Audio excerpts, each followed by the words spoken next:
반복되어 나타나는 것을 주기라고 하는데 이 주기의 성질에 대하여 정리해 볼게요.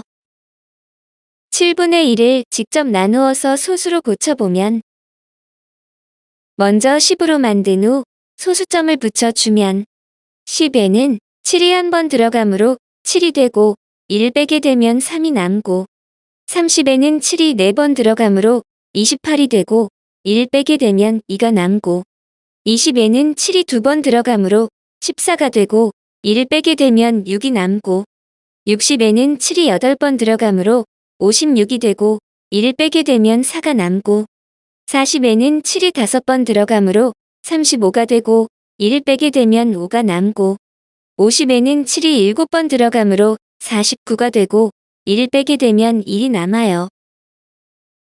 여기서 처음 나눌 때에 주어진 1과 같은 결과가 나오네요. 그렇다면 이어질 나눗셈에서도 같은 결과가 반복되리라는 예상을 할 수 있겠죠.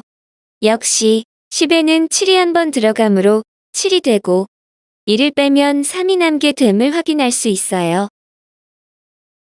이때 1을 7로 나눈 나머지에 대하여 알아보면 어떤 수를 7로 나누게 되면 그 나머지는 0부터 6까지의 정수로 모두 7개가 됩니다. 여기서는 1을 7로 나누면 나누어 떨어지지 않기 때문에 0을 제외한 1부터 6까지의 자연수만 가능해요. 노란색으로 동그라미 친 부분이 7로 나눈 나머지들이 되며 0을 제외한 모든 나머지들이 하나도 빠짐없이 등장하게 되는 특이한 케이스가 됩니다. 그래서 7분의 1은 0.1땡4285 7땡으로 나타낼 수 있어요. 그렇다면 아무리 나누어도 순환마디를 찾을 수 없는 분수는 있을까요?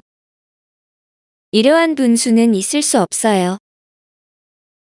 어떤 분수를 무한소수로 고칠 때 분모로 나눈 나머지는 0과 자기 자신을 제외한 한정된 개수의 자연수만 될 수 있기 때문에 분모에 의해서 될 수 있는 모든 나머지들이 빠짐없이 모두 나왔다 하더라도 그 바로 다음에 등장할 나머지는 앞에서 나왔던 나머지가 다시 등장할 수밖에 없어요.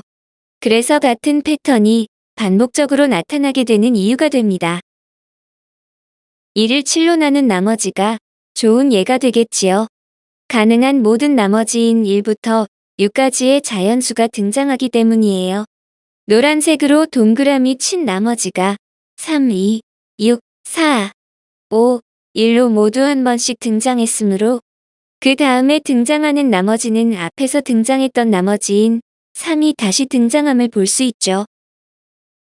분모가 7인 순환소수는 순환마디에 나타나는 숫자는 모두 동일하지만 그 숫자의 배열이 다르다는 특징이 있어요. 7분의 2나 7분의 3 등은 다음과 같은 순환소수로 나타낼 수 있어요.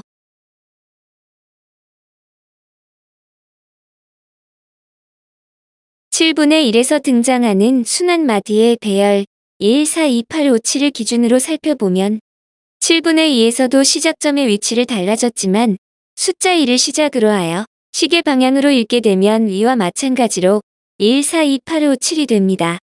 나머지에 대해서도 마찬가지로 숫자 1을 시작으로 하여 시계 방향으로 읽게 되면 1, 4, 2, 8, 5, 7이 됩니다. 17분의 1을 순환소수로 나타내면 다음과 같아요.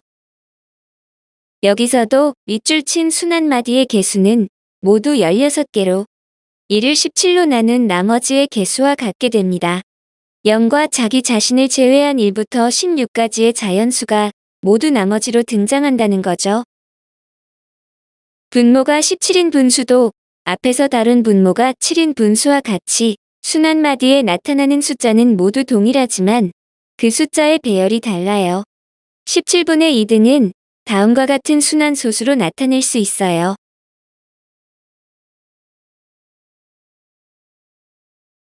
이처럼 순환마디가 아주 많아서 일반 계산기로 한 번에 표시될 수 없는 경우 이와 같은 성질을 이용하여 한 번에 표시되지 않는 순환마디를 짜깁기 하듯이 연결하여 구할 수가 있어요. 만약에 소수점 아래 10번째 자리까지 표시할 수 있는 계산기가 있다면 17분의 1과 17분의 16을 소수로 나타내면 노란색으로 색칠한 부분만 계산기의 액정에 표시가 됩니다. 17분의 1에서 액정 끝에 두 수인 9, 4의 뒤에 이어질 숫자는 17분의 16에서 9, 4 뒤에 이어진 빨간색으로 밑줄 친 부분인 1, 1, 7, 6, 4, 7이 됨을 알 수 있다는 거죠. 그래서 이 둘을 연결시키면 17분의 1에 대한 전체 순환마디를 구할 수 있어요. 반복되는 주기의 성질을 이용하여 소수점 아래 n번째 자리의 숫자를 구하는 과정에 대하여 알아볼게요. 0.4-5에 대하여 소수점 아래 99번째 자리의 숫자를 구할 때 먼저 이를 나열해 보면 다음과 같아요. 나열된 숫자들의 특징은 4와 5가 반복되므로 홀수번째 수이면 4가 되고 짝수번째 수이면 5가 되겠네요. 따라서 99가 홀수이므로 구하는 자리의 숫자는 4가 됩니다. 이번엔 0.7-5-8에 대하여 소수점 아래 100번째 자리의 숫자를 구할 때 먼저 이를 나열해 보면 다음과 같아요. 이때 순환마디의 개수가 3개에 대하여 즉 3개씩 반복되므로 주기는 3이 됩니다. 나열된 숫자에 대하여 3개씩 끊으면 다음과 같게 됩니다. 이렇게 나열된 숫자의 아래에 동그라미 숫자로 순서를 매기면 다음과 같아요. 동그라미 숫자의 100번째의 숫자를 구해야 하므로 반복되는 주기의 성질을 이용하여 동그라미 숫자에 대하여 주기인 3으로 나눈 나머지를 알아보면 동그라미 친 1을 3으로 나누면 몫이 0이 되고 나머지는 1이 되며 동그라미 친 1을 3으로 나누면 몫이 0이 되고 나머지는 2가 되며 동그라미 친 3을 3으로 나누면 몫이 1이 되고 나머지는 0이 되며 동그라미 친 4를 3으로 나누면 몫이 1이 되고 나머지는 1이 되며 동그라미 친 5를 3으로 나누면 몫이 1이 되고 나머지는 2가 되며 동그라미 친 6을 3으로 나누면 몫이 2가 되고 나머지는 0이 되며 동그라미 친 7을 3으로 나누면 몫이 2가 되고 나머지는 1이 됩니다. 나머지에 대해서도 마찬가지로 적용시키면 다음과 같아요. 여기서 알 수 있는 것은 3으로 나눈 나머지가 1이 되면 순환마디에서 첫 번째에 해당하는 자리의 숫자인 7이 되고 3으로 나눈 나머지가 2가 되면 순환마디에서 두 번째에 해당하는 자리의 숫자인 5가 되며 3으로 나눈 나머지가 0이 되면 즉 자리의 순서가 3의 배수가 되면 순환마디에서 세 번째에 해당하는 자리의 숫자인 8이 된다는 거예요. 그래서 소수점 아래 100번째 자리의 숫자를 알기 위해서는 100을 3으로 나눈 나머지만 알 수 있다면 이러한 주기성에 의해서 해당 자리의 숫자를 구할 수 있다는 겁니다. 100을 3으로 나눈 나머지가 1이 되므로 주어진 순환마디에서 첫 번째 숫자에 해당하죠. 따라서 구하는 숫자는 7이 됩니다. 만약 소수점 아래 200번째 자리의 숫자를 구한다면 200을 3으로 나눈 나머지가 2이므로 주어진 순환마디에서 두 번째 숫자에 해당하죠. 따라서 구하는 숫자는 5가 되며 만약 소수점 아래 999번째 자리의 숫자를 구한다면 999를 3으로 나눈 나머지가 0이므로 즉 3의 배수의 자리에 해당하므로 주어진 순환마디에서 3의 배수인 세 번째 숫자에 해당하죠. 따라서 구하는 숫자는 8이 됨을 알 수 있어요.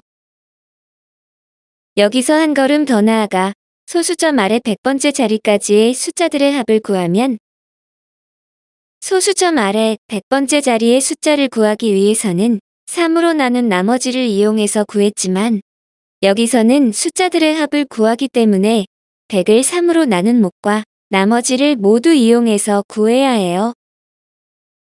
100을 3으로 나눈 몫이 33이 되므로 7과 5와 8이 세트로 33번을 반복해서 나온다는 것을 의미하고 100을 3으로 나눈 나머지가 1이 되므로 세트를 제외한 숫자는 7이 된다는 것을 의미하게 됩니다. 따라서 괄호 7 더하기 5 더하기 8 괄호 곱하기 33 더하기 7이 되므로 이를 계산하면 667이 됩니다. 특히 순환소수는 패턴이 반복되는 성질을 가지므로 이러한 주기와 관련된 문제를 중요하게 다루죠. 반복되는 순환마디의 개수가 바로 주기가 되며 소수점 아래 n번째 자리의 숫자를 구하기 위해서는 주기를 이용하여 n을 주기로 나눈 나머지를 구한 후 순환마디에서 나머지의 값에 따라 해당하는 숫자를 선택하면 됩니다. 또한 소수점 아래 n번째 자리까지의 숫자들의 합을 구하기 위해서는 n을 주기로 나눈 몫과 나머지를 모두 구해야 해요. 순환마디 숫자들의 합의 몫을 곱하고 나머지를 이용하여 남아있는 수들을 구한 후 이들을 모두 더하게 되면 소수점 아래 n번째 자리까지의 숫자들의 합을 구할 수 있습니다.